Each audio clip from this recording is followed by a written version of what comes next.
ito meron tayong alimasag na maliliit, tahong, pusit, at ito ang aking mga halo. Bawang, sili, sibuyas, margarine, at magic sarap. Magic sarap, pampamagic ng sarap. Tingnan natin kung ano ang magluluto natin ito. Mikos-mikos na lang. Ayan, buksan natin ang kalan.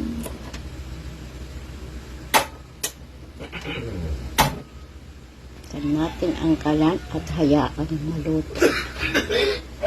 Ay maluto, hayaan uminit siya. Pag mainit na siya, ayan, mainit na.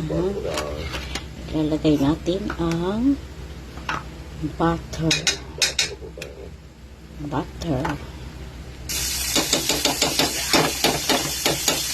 natin ang butter. Tapos, dagdagan pa natin yan ng konting mantika. Tapos, ayan, tutunawin mo lang natin yan. Pag tunaw na, isunod natin ang sibuyas. Sunod pala ang bawang. Kakamali-mali natin. Ayan.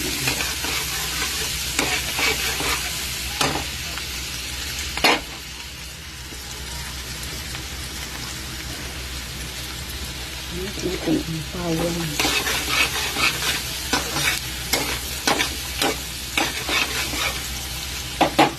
Tapos, isunod ang sibuyas. Maraming sibuyas.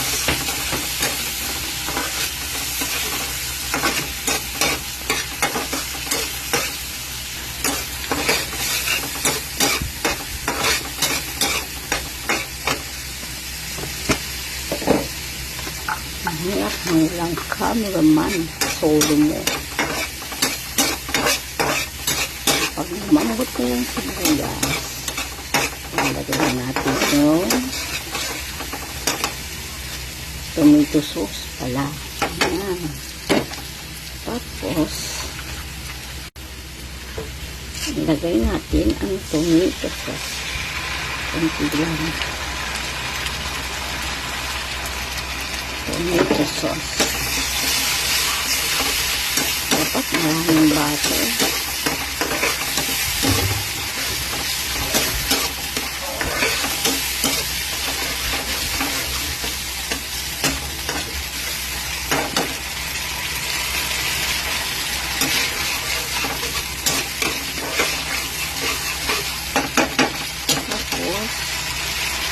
Lagyan ng hintong tulog marami. Lagyan ng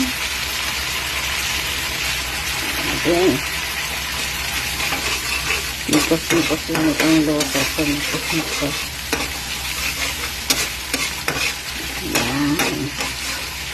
Pag na-blend na siya, ilagay na natin yung crabs.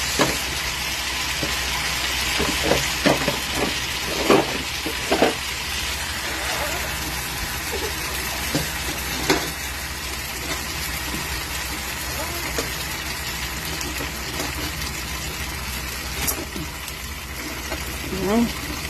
Sakit. Ayan.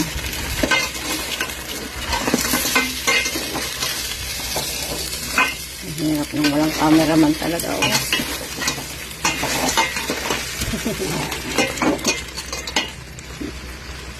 Sumasayaw yung kaldero ko.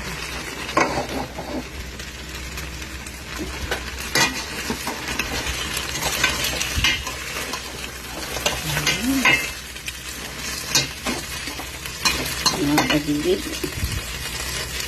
Tapos, isunod natin yung tahong. Ayan, tahong. Ang kami.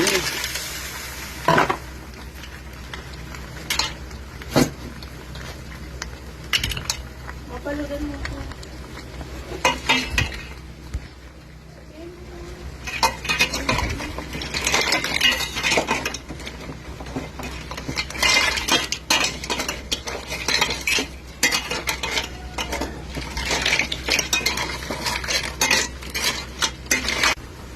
Tapos, isart natin ang pusit. Mitos lang ito, mitos. Wala ako yung kuryente ko. Mitos lang ang ginamit ko. Ay, kuryente. Yan. Tapos, lagyan natin yung asin, yung pampalasa. Kaaral na kung saan ang luto, no? Kung masarapan ko sila, masarapan kaya. Tapos, lagyan din ng konting asukal para ma-blend ang lasa. Okay? Then, mix. Mix.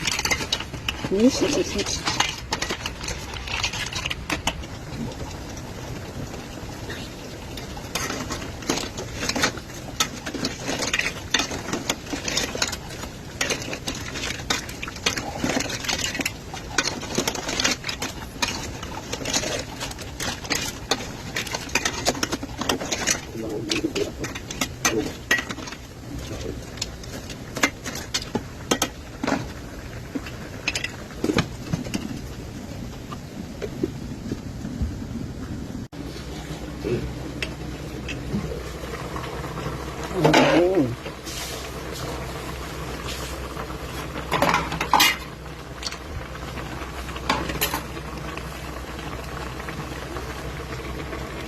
Sili. Marami-raming sili. Para masarap. Dati hindi ako kumakain ng maanghang. Ngayon, natuto na ako kumain ng maanghang. Pero walang maanghang na maanghang. Ha? Yung tamang anghang lang.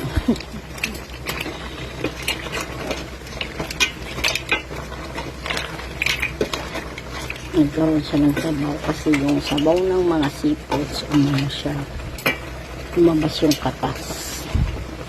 Hindi ko yung nilagyan ng tubig. Alusang lumabas yung katas ng seafoods.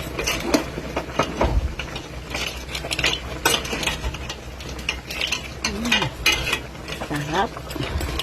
Sayang wala akong pulchon. Sana kung may pulchon.